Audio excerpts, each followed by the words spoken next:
बोलिए गोविंद भगवान की जय। जय श्री कृष्णा भक्तजनों, आज आपका एक बार फिर से स्वागत है हमारे चैनल आध्यात्मिक एस्ट्रो में। आज हम आपको श्रवण कराएंगे गोपाष्टमी की पवित्र कथा। गोपाष्टमी ब्रज में भारतीय संस्कृति का एक प्रमुख पर्व है। गायों की रक्षा करने के कारण भगवान श्री कृष्ण जी का अति प्रिय नाम गोपाल भी पड़ा है। कार्तिक शुक्ल पक्ष प्रतिपदा से सप्तमी तक गोप गोपियों की रक्षा के लिए गोवर्धन पर्वत को धारण किया था। इसी समय से अष्टमी को गोपाष्टमी का पर्व मनाया जाने लगा है, जो कि अब तक चल रहा है। हिंदू संस्कृति में गाय का विशेष स्थान है। गाय को माँ का दर्जा दिया जाता है, क्योंकि जैसे एक माँ का हृदय कोमल होता है, वैसे ही गाय माता का भी होता है। जैसे एक माँ अपने माँ को हर स्थिति में सुख देती है, वैसे ही गाय भी सभी मनुष्य जाति को लाभ प्रदान करती है। गोपाष्टमी के शुभ अवसर पर गौशाला में गौ संवर्धन हेतु गौ का पूजन किया जाता है। गौ माता पूजन कार्यक्रम में सभी लोग परिवार सहित उपस्थित होकर पूजा अर्चना करते हैं। गोपाष्टमी की पूजा विधि पूर्वक विद्वान पंडितों द्वारा संपन्न की जाती है। बाद में सभी प्रसाद वितरण किया जाता है। सभी लोग गौ माता का पूजन करके उसके वैज्ञानिक तथा आध्यात्मिक महत्व को समझ गौ रक्षा व गौ संवर्धन का संकल्प करते हैं। शास्त्रों में गोपाष्टमी पर्व पर गायों की विशेष पूजा करने का विधान निर्मित किया गया है। इसलिए कार्तिक माह की शुक्ल पक्ष की अष्टमी तिथि को प्रातःकाल गौओं को स्नान कराकर उन्हें सुसज्जित करके गंध पुष्पाद से उनका पूजन अवश्य करना चाहिए। इसके पश्चात यदि संभव हो तो गायों के साथ कुछ दूर तक चलना चाहिए। कहते हैं ऐसा करने से प्रकृति के मार्ग प्रशस्त होते हैं। गायों को भोजन कराना चाहिए तथा उनके चरणों को मस्तक पर लगाना चाहिए। ऐसा करने से सौभाग्य में वृद्धि होती है। अब हम आपको श्रवण कराएंगे गोपाष्टमी की पवित्र कथा। भगवान श्री कृष्ण जब छठे वर्ष की आयु में प्रवेश कर रहे थे, तब एक दिन भगवान माता यशोदा से बोले, मैया अब हम बड़े हो गए हैं। मैया बोली, अच्छा लाला, अब तुम बड़े हो गए हो तो बताओ अब क्या करें।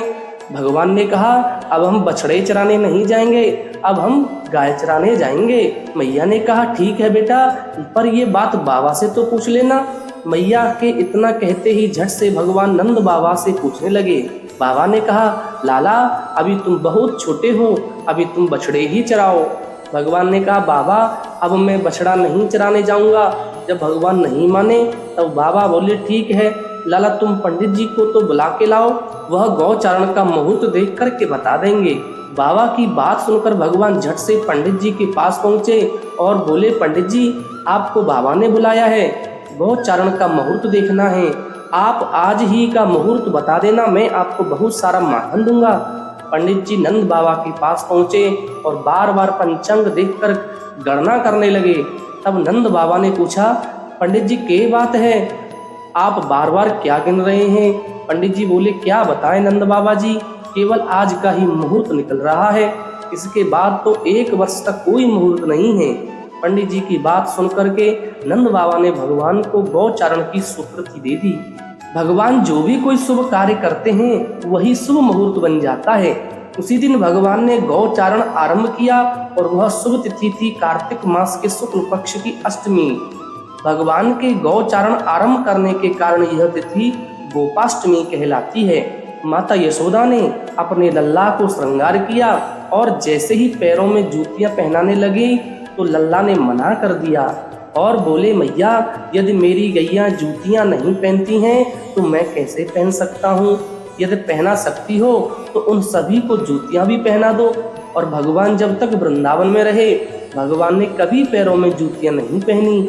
आगे आगे गाय और उनके पीछे बांसुरी बजाते भगवान, उनके पीछे बलराम और श्री कृष्ण के यश का गान करते हुए ग्वाल गोपाल, इस प्रकार से विहार करते हुए भगवान ने उस वन में प्रवेश किया। तब से भगवान की गौचारण लीला का भी आरंभ हुआ था। जब भगवान गौवें चराते हुए वृंदावन में जाते, तब उनके चरणों से वृंदावन की भूमि अत्यंत पावन हो जाती। उन वन गौओं के लिए हरी भरी घास से युक्त एवं बिखरे रंग बिरंगे पुष्पों की खान बन गया था। ऐसी ही पवित्र कथाएं श्रवण करने के लिए आप हमारे चैनल आध्यात्मिक एस्ट्रो को अवश्य सब्सक्राइब करें। बोलिए गोविंद भगवान की जय, गौ माता की जय।